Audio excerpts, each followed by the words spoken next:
It was the PNP that established the Industrial Disputes Tribunal to provide greater access to employment justice for workers.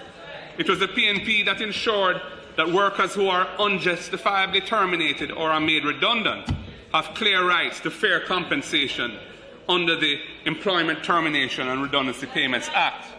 It was the PNP that ensured that women and men earn the same pay for similar work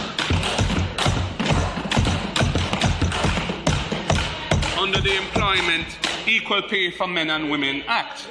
It was the PNP which ensured that pregnant women get time off work to have their babies without losing pay and benefits under the Maternity Leave Act. And the PNP gave workers the right to negotiate more flexible work arrangements with employers without losing benefits when we passed the Employment Flexible Work Arrangements Miscellaneous Provisions Act.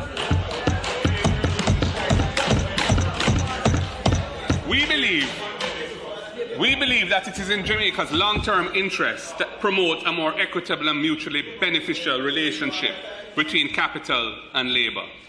A balanced and cohesive society and an inclusive economy, which are the key elements of a Jamaican dream, demand that workers must be protected and their rights respected. The next PNP government will pursue a series of reforms to ensure greater fairness at work, improve industrial harmony in the country, and increase productivity and competitiveness in our economy.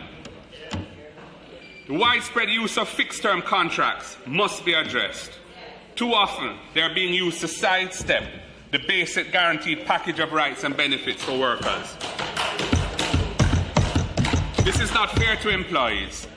It deprives the social protection system, NIS, NHT and HART, of significant funding as well, and it will end up costing the state heavily in the long run. The next PNP government will bring legislation to eliminate abusive contractual arrangements which prejudice basic employment rights.